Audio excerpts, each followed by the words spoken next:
Alright guys, how you doing? HandJab88, and today we're going to go through a tutorial sort of thing describing how I put together the animations that I do using GIMP and Windows Live Movie Maker. So yeah, I've been asked by several people sort of on a number of occasions how do I actually go about creating the animations that I do in my videos. Now I started off doing them in skydiving, and now I'm doing the sort of big air stunts. Now we've got a stunt here. It was one I completed a while ago for the Evolve Top 5. I ramp off this green ramp in the centre of the screen here, and I land on this tower with a Civadier. Pretty good stunt. I recommend you go and check out the video. I'll put a link up somewhere. You can check the description. I'll try and put something on screen as well if I've got time. But let's get on with things. What we're going to do is we're going to draw the arrow over the top, and then we're going to go into my usual video editing software, which is Windows Movie Maker, and we're going to make an animation with it. Now I'm using GIMP here. GIMP's freeware, so that's why I use it. So we've got this base under sort of background thing. We're just gonna auto white balance it. Usually makes it look a bit better. I might saturate it up a little as well, just because, well, I like it. It looks better. There we go. That's fine. That's fine. So we'll create a new layer. Oh shit! We're knocking stuff over already. We better just clean that up. Right, okay, we're back. We managed to knock over a glass and, yeah, spill some juice. It's very early in the morning. I just woke up. I thought I'd get some work done. Might as well. We're going to create a new layer. That's what we're going to do, yeah. Let's do that. And then we're just using the path tool up here, and we're just going to create a path, which is an arrow going whoosh, bang.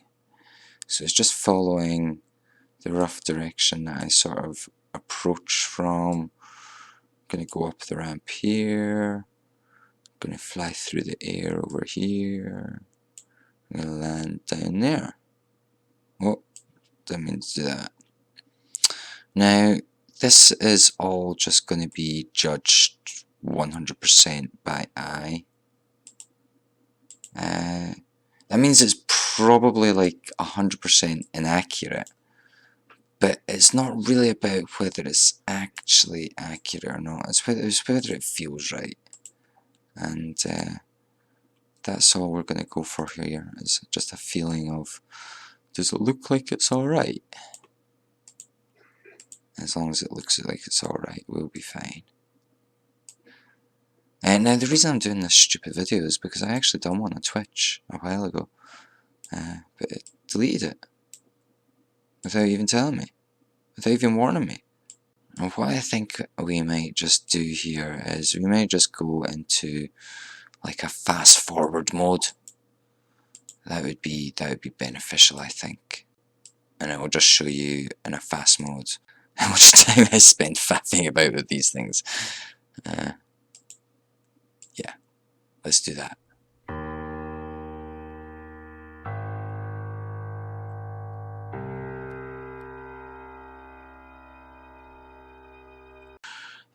All we've got to do now is just basically colour it. Now we're already on a new layer, a transparent layer over the top. So we're just going to use the path to selection. We're going to use the freeform selection tool to cut away. Where's my little toolbox? Oh shit. Oh, here we are. Yeah. So we're going to use this just to cut away areas and then fill it in with the gradient tool. Just a quick example, and then we'll just speed it up and show you what it looks like when it's finished. We need to choose the colours.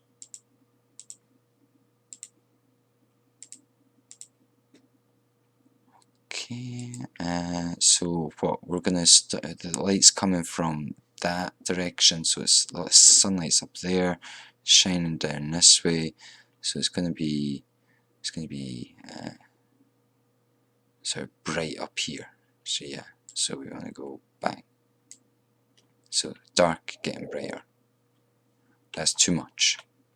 We're going to do a bit less. Bit of a sharper change. And then we go back to the path to selection. We cut away the area that we just worked on because we don't want to fill that again. And we then work on the next area, which is going to be this curve going up and then this area up here. So we're going to cut away all this, rinse and repeat.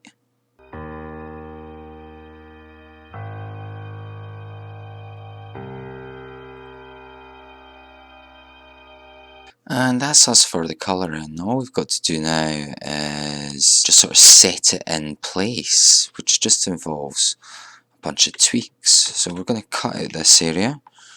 I'm going to paste it back in as a new layer because we're going to treat this area slightly differently.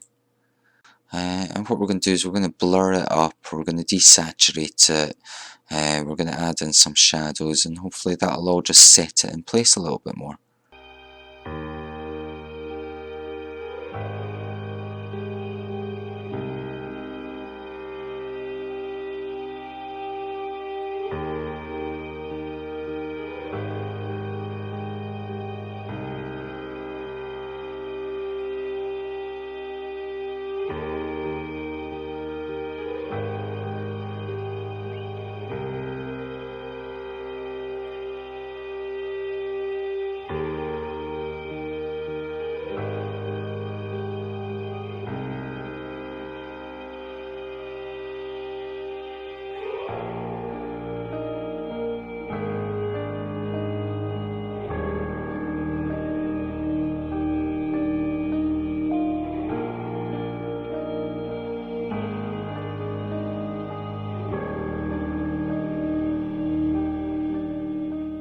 And I think that's just about us done. We've just added some sort of regular graphics and some titles here to indicate what we're doing. We've just got to output that, and there we have it, all done. So the only thing we've got left to do now is animate this, which involves creating separate files for each step of the animation. What we're going to do is we're going to work backwards. We'll start off just by creating the first one. There's going to be a lot here. This is a long arrow. We're talking possibly over 100 different images that we're going to create out of this. We're going to zoom in because we always start at the arrow and work our way backwards. We're going to use the freeform selection tool, and we're on the arrow here. Oh, we should probably save this one. So we'll export this. We'll export this as a PNG file. Crane jump 200.png. That will make sense in a moment. Right, so that's our first image, or our last image in the animation, but it's the first one that we save.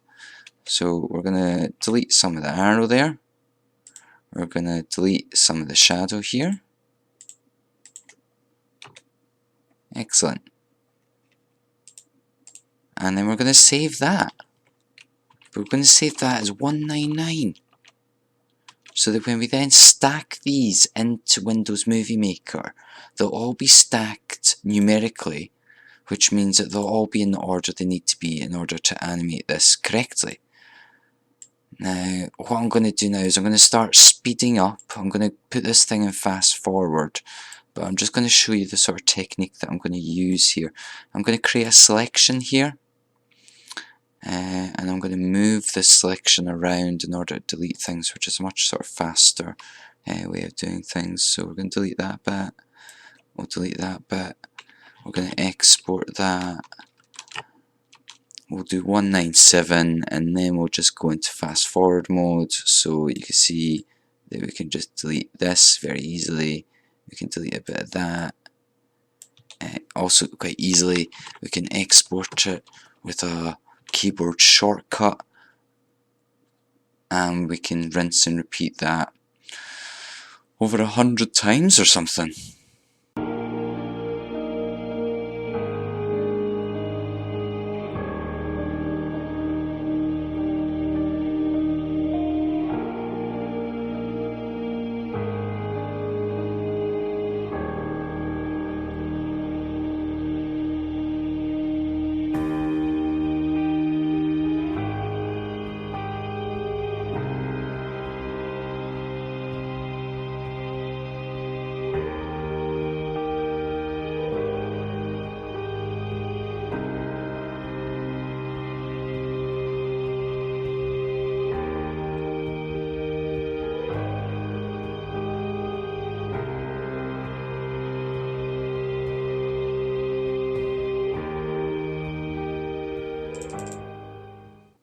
Well, that's us finished with the animation now. All we've got to do is go into Windows Movie Maker and sort of put this all together. Now, I think that's probably best left for another episode, so I think you should join us on the Windows Live Movie Maker tutorial, where we use all the images that we've created right now in order to create a cool animation. Okay, we'll see you then.